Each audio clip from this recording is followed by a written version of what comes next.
Keep it up for your host, guys. Bueno. Yeah. So guys, I have some news. I just completed 10 years in the United States. Yeah. Nobody gives a fuck. I think I'm assimilated because I've gained some weight, I'm broke, and I'm on medication. So I've blended in. I was watching the news the other day, and do you guys know about this guy, Bobby Jindal? Have you guys heard of this guy? It's terrible fucking guy. Like this guy, he hates the fact that he's Indian, you know, that he's of Indian origin, you know.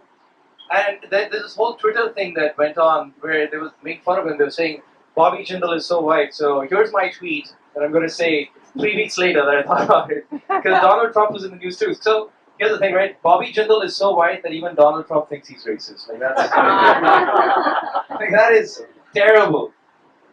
And I'm going to tweet that. So I think I've already tweeted. My memory is really going bad. I don't know. It's terrible. So I'm recently single. Thank you. But my ex-girlfriend still keeps in touch with me by dating my friends. Notice what happened. Yeah.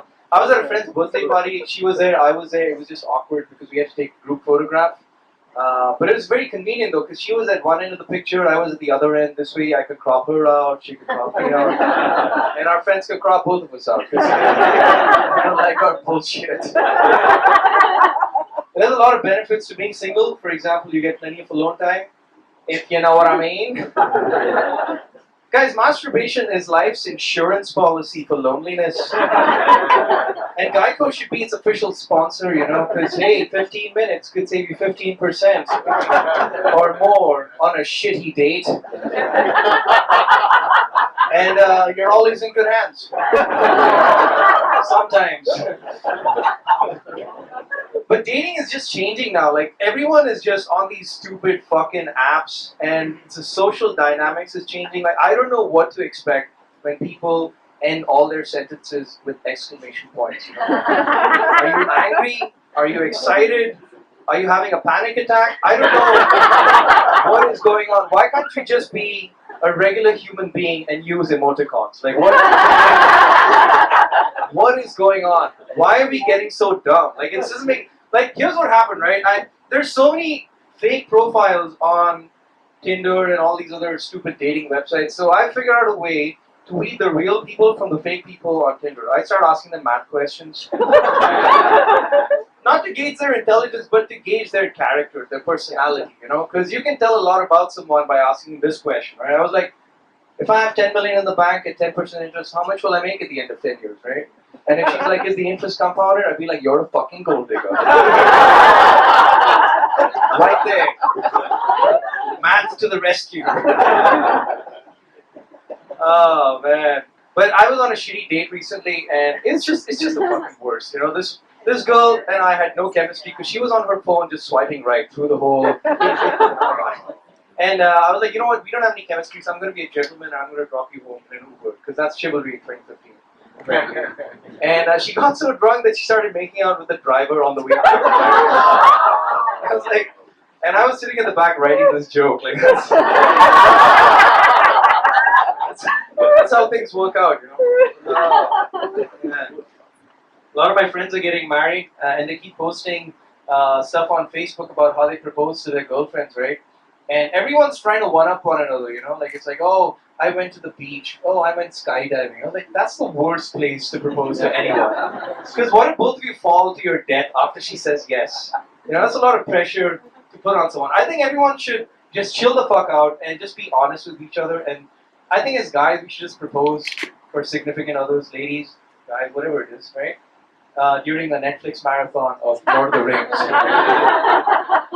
Because at the end of that movie, when you see the ring, spoiler alert, when you see the ring melting in that molten lava, you could be, after that, you could be like on your one knee and be like, hey, guess what I found? Like, that's... And if she's like, yeah, I don't know, then you'd be like, yeah, let's watch The Hobbit instead then. I should do. The thing about marriage is that they call it an institution, which is a weird thing to call marriage, you know, because an institution is a place of learning, you know, like, for example, university or college. Like if they had a university of marriage where they train people how to be married and stay married, nobody would go there because like the dropout rate would be 50%. It would be dropout billionaires because even after you leave, you have to keep paying tuition. So that's what happens. My brother just got married to a white girl from Michigan recently, last year. Thank you. Acknowledging. And he's deeply in love with his green card, so that's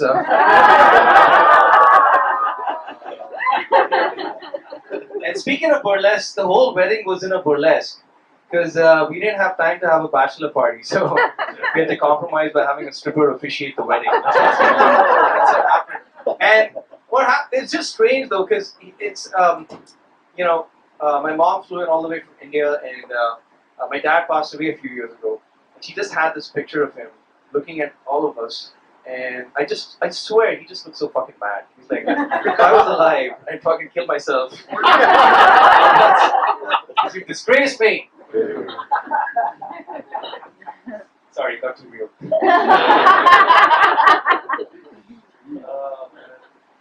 I have a lot of theories, and I think the theory of evolution is bullshit because it says that we are evolving because of the survival of the fittest, right? That's our theory. That's our Charles Darwin's theory. Right? I have a counter theory that it's the survival of the laziest. Because if you were a fit caveman and you were out hunting, there was a lazy caveman that stayed indoors and fucked the rest of the gatherers.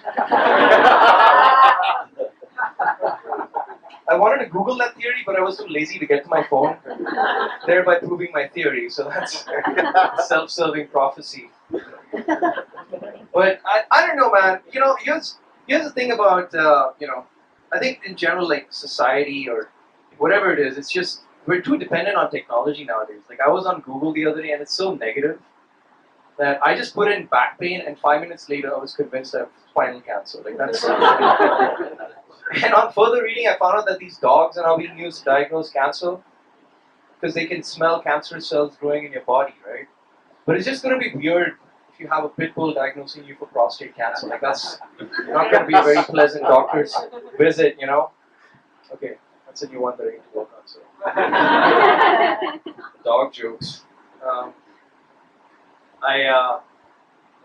My car got broken into recently, and has anyone had that happen to them in San Francisco? Yeah. I think it's a common thing, right?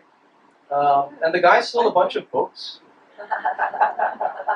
I was like, who's this thief that's a voracious reader? And one of the books he stole was The 7 Habits of Highly Effective People.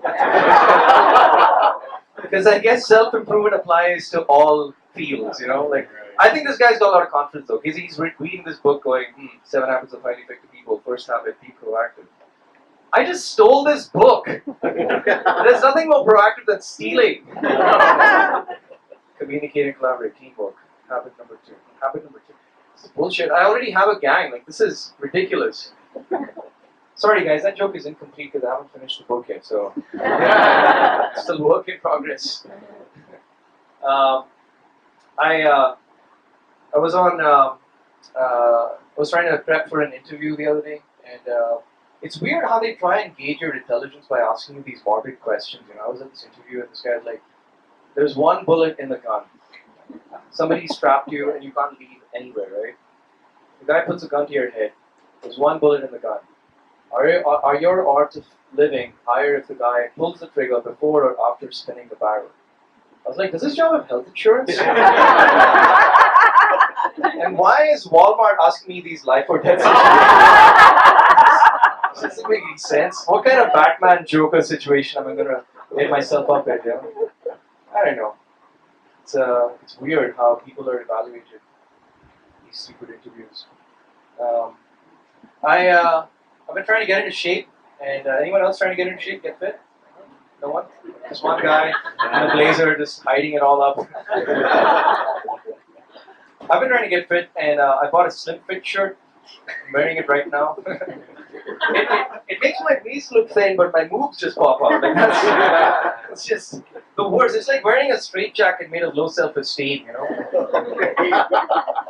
And before I moved here, I weighed 90 kilograms, and as soon as I arrived, I went up 200 pounds. Like, what the fuck happened? Why would they have a system with an extra digit and then complain about it obesity crisis? You know? just switch to the metric system, or just wear a black shirt. Like that's. I think if muscles could talk, they'd sound like that British action hero, though. You know, because I feel like every time I'm working out, there's a showdown happening between muscle and fat. Because muscle is like a rebel, and fat's like the mafia. I think if muscles could talk, they'd sound like that British action hero, Jason Statham. Anytime there's a showdown between muscle and fat, muscles would be like, I thought I saw you yesterday, and I thought I told you to fuck off. I'm gonna give you 3 seconds, and if you're not burnt up by that time, there's gonna be a lot of problems. 1, 2, 3. And that's when I get a cramp. That's when I give up. Everyone's fit, man. San Francisco, everyone is fit. They're so fit. And it's weird that. But here's the thing: there's a lot of gentrification happening in the city, and it's changing. You know, like the rents are going up. Like you can rent a garage for $1,500, and parking's not included. Like what the hell is going on? And you know, places are dumb when you get there. And you see flies that are too fat to fly, just hanging out at the kitchen sink. I was like, this place is a keeper right here. Like this is what I need. But you need to prepare people to come to San Francisco, especially if those people happen to be your relatives visiting you from India during the Pride Parade. We saw a guy dragging another guy on a leash, and they were wearing crotchless leather pants. And my uncle goes, the weather is nice today. Okay, that's my time, guys. Thanks so much.